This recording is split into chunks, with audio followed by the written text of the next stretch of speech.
NBA basketball totals for Monday, January 2nd. Yesterday, we had a live session we did on our Facebook page. That was a lot of fun. I hope you guys enjoyed that. We were 2-1 on our picks there. It's just been kind of an up and down season for us with the NBA. NCAA, bad day yesterday, but for the most part, we're doing okay. And this is our segment where we look at the total set by odds makers and we try to beat that line that they set, either going over or under that total. Again, like I just said, we have a segment that covers the same topic about college basketball. We'll have that one up as well. And as always, I got to mention, don't forget to check out SBR Sportsbook Review, where we have all the odds, totals, all the sports books, ones to sign up with, ones to avoid, sign up bonuses, all that good stuff at Sportsbook Review. So be sure to check that out. Here we go. Let's dive into some games. We got 3 on the card today. The first one we're looking at is Oklahoma City and the amazing Russell Westbrook against Milwaukee. And oddsmakers have it at 211, and I'm going under that total. I'm going to go under. Now, what I like about this matchup here, this is the first time they've matched up since last season. And last season they had a total set by oddsmakers. The llast time they matched up, 219. But there's no Kevin Durant now, so it's a much different dynamic. Westbrook's just been phenomenal. I don't even need to talk about it. He's been incredible. But Milwaukee has played some really, really good defense this year. And Oklahoma City, although Billy Donovan's finally getting them to start really push some tempo, you're still talking about a pretty good defensive team with the Thunder. So I'm going to go ahead. I'm back under that 211. I think it's just a bit too much in this matchup here. Right now we got Oklahoma City averaging 106.4 points per game, while Milwaukee's averaging 105.1. That gets us to 211 right there, easy. But Milwaukee's been good, not only with their scoring defense, but their shooting percentage defense. And I'll talk about that right now, with Milwaukee allowing 102.6 points per game. That ranks 9th in the NBA. But more importantly, they're allowing opponents to shoot just 34.3% from distance. That ranks 5th. 48.8% on their 2-point shots. That ranks 6th. And 40, which equals up to 43.8% overall. That ranks 4th in the NBA. Some really solid percentages from the Bucks defensively. So I've mentioned this, Jason Kidd's really kind of changed the dynamic of that team to where they're just kind of, locking down and playing some good defense. This year's been very fascinating as far as totals, because we're seeing totals that are a lot higher than we've seen in year past. Teams can just flat out score. So whenever there's some pretty good defensive numbers, I always want to, double check and take a good look at that. Probably the most important number, though, is here. It's 37.1. That is the amount of field goals made per game that Milwaukee is allowing per contest. That ranks 6th in the NBA. Oklahoma City gets up and down the floor. So that gives me a little bit of concern for that 211. And they could shoot. And so can Milwaukee. Right now, the Bucks are shooting 47.4% from the floor. That ranks 3rd in the league. Oklahoma City, they're shooting 45.9%. That ranks 10th. And they get up and down. Milwaukee, not so much. They're not allowing a lot of attempts or field goals made per game, like I just mentioned. Defensively, Oklahoma City, despite the tempo, they rank 11th in opponent shooting efficiency. They're in the middle of the league in opponent effective field goal percentage. And they're allowing opponents to shoot just over 45%, which breaks right in about the middle of the league. That's 211. That's a pretty big total. They could get up and down, and they could get over this total pretty easily. If they get hot, but that's just that's why we have to make a good assessment. I think the defenses are going to step up, and I don't think the pace is going to be as fast as what I see on paper here, because the game is in Milwaukee. So that's my assessment. I'm going to go ahead. I'm going to go under that 211. I don't think they get there. All right, next one up, we got Charlotte and Chicago, and I'm going over 203, set by odds makers. Now, they met up. I got some really interesting numbers on this. So they met up just before Christmas with a 103-91 final, Charlotte winning. So that ended up at 194. The over-under on that was 205. Odds makers have only dropped that just a couple.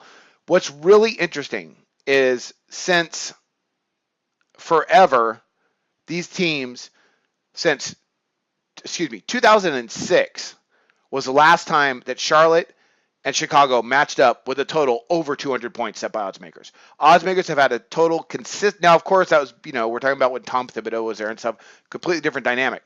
I mean, they had one total, 176.5.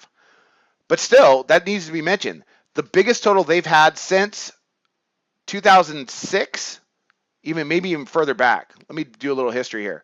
Since 2005. The biggest total they have had since 2005 is the last total they had when they matched up just a few weeks back. Just a couple weeks back, sorry, which was at 205. Now it's at 203. That's fascinating. I think they go over. And there's another reason why I think they go over. In that last matchup, Chicago's not a good shooting team. percentage-wise, they're terrible. They've been playing some actually pretty good defense. However, in that last matchup versus Charlotte, they were particularly bad. They shot 39.6% from the floor and 31% overall.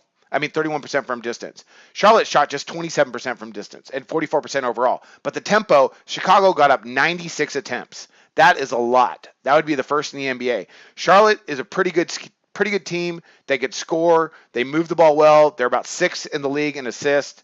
I like for them to get over this total. I like for them to get over that 203. And also the number that's set up is really interesting. Right now, I got Charlotte averaging 104.9 points per game. Chicago just 100.5. Defensively, Chicago's been good.